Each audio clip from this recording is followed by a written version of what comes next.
What's up, guys? Welcome back to Big Body and Bach. Today I'm going to be reacting to My Hero Season 5, Episode 10. So last week's episode was great. My man Bakugo said I'm finishing this match in half an episode. I really thought last week's episode did a good job of showcasing how far Bakugo's come. Like when he was in the sports festival and even when he was teamed up with Deku at the end of Season 2, he had a really hard time working with people. Also when he was working with Ida in Season 1 as well. He would just do his own thing and just kind of go off. But now he was working with a team and he was making sure that his teammates didn't get hurt. He's really come a long way. And I always thought Bakugo cared about people in his own way. Even when Aizawa said in Season 3 when he was talking to the reporter, that Bakugo is trying really hard to be a hero. And if people don't see that, then they're missing the boat. And I agree. I think he's really trying hard. It's just he doesn't really know how to express his emotions very well. And he's just an overly aggressive and outward person. So it just comes off as brash and being an asshole. But I do think he cares, like I said, in his own way. And I think it was really showcased well in this episode. I really also liked how All Might was watching him and then at the end saying that he got chills. Also seeing how far Bakugo's come. I got the same chills All Might. Watching Bakugo was epic. But yeah, that was only half the episode. And then now we got the second half was the build up between Deku's match and then the Class 1B and Shinzo. So I'm excited to see if Deku can finish this match in half an episode. So yeah, let's get into it.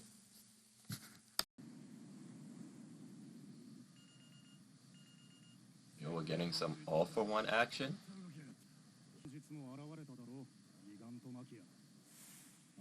Oh yeah, this big thing.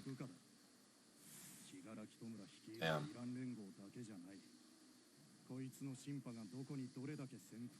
True.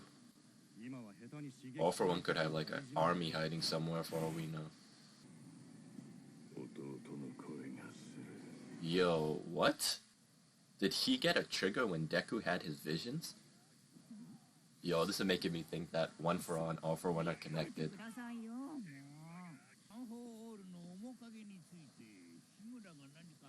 The previous user? All Might's master?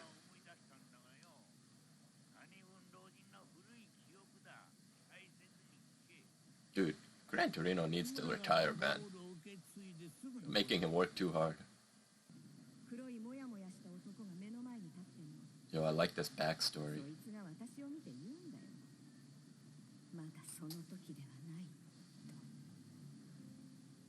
Time has not yet come. This makes it sound like Deku is the chosen one. It was his time. They needed to get to Deku for it to be to work.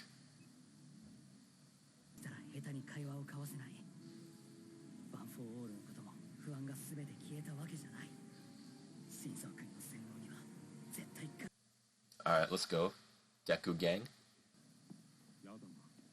I hope Deku gives him a little 5% smash to the face.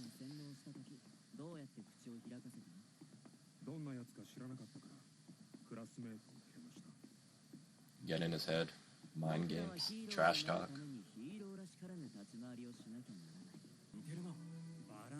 Oh. What does Bakugo gonna think? That's what I was gonna say. They don't have somebody that can scout in long distance.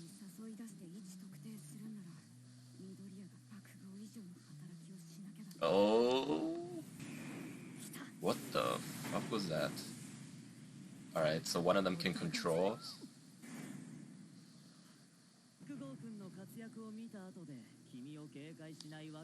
Alright, don't do anything stupid. Don't answer any questions. Oh damn, they're gonna single a Deku one-on-one?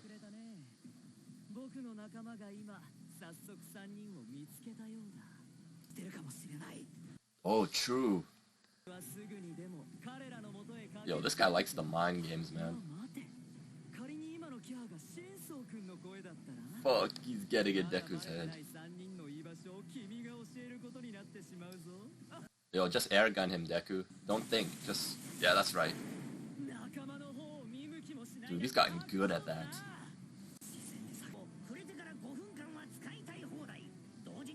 Damn. Yo, wait, so could he copy One for All? Yo, I wonder what would happen if he touched Deku. I guess they could kind of scout with Uravity and just she could send somebody up like she's doing with Mineta. The fuck? Get this Saiyan armor head ass out of here. He's literally wearing a scouter and he's got Saiyan armor. Okay. Alright, what can this person do? Shrink. Okay.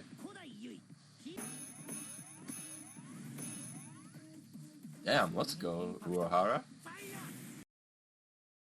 Is his quirk like scouting? Oh shit.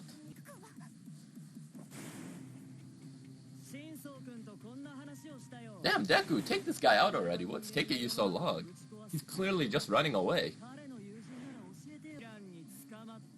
Damn, yo, he's gonna get into Deku's head.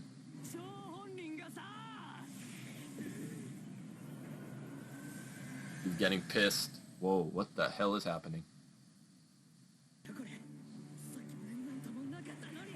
What is going on? Yo.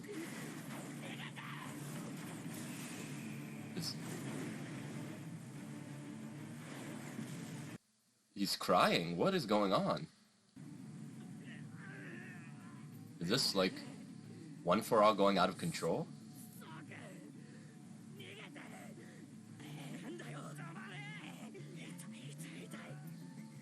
Stop. You gotta stop the match now.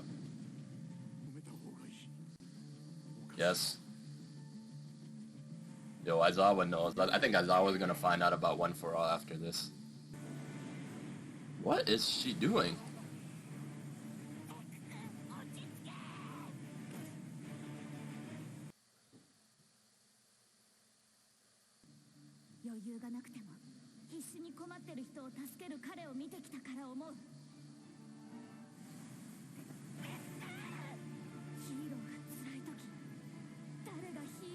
That's true.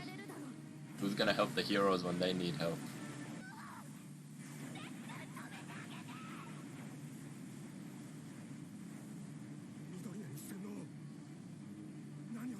That's true. The brainwashing did do something in the sports festival. Maybe we'll get him under control.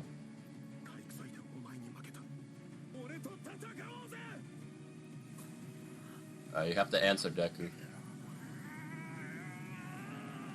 Oh, this is nuts, though. Oh, he's back into this realm.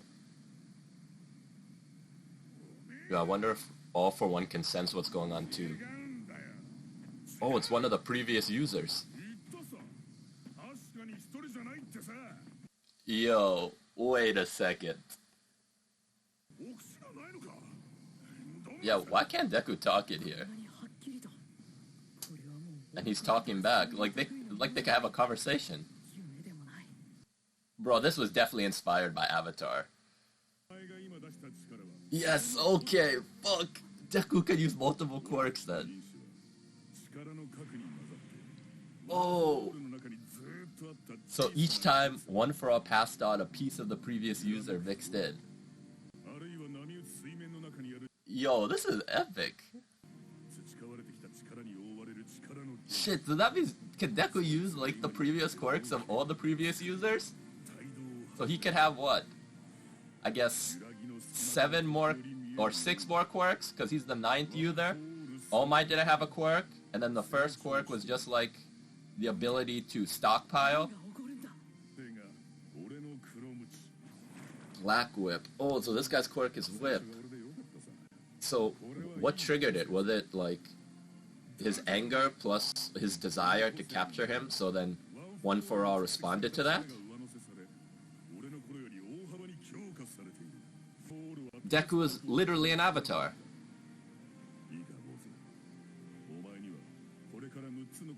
Oh my god!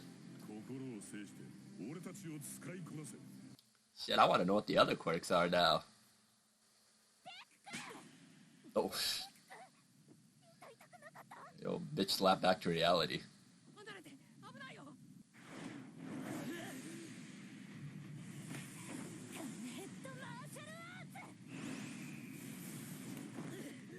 Damn, dude. I think we should take a pause in the match. Can you not read the room? Fuck, I guess... Yo, Class B not playing games. I mean, I guess they didn't pause the match, but... Alright, I guess we're just back into it. So, is Deku not gonna, like, fight now? What? Aizawa definitely knows something is up with Deku, man. He knows something. I wonder if they'll tell him after this match that he has one for all. Alright guys, that was a really interesting episode. So we got like a lot more backstory into One for All. So it looks like Deku is like some sort of chosen one, because we saw with a flashback with All Might's master in Gran Torino that she also had a similar dream like Deku, but in her dream it said the time is not now. And I believe in Deku's dream, the first user said we are past the singularity point, and I think it was like 20%.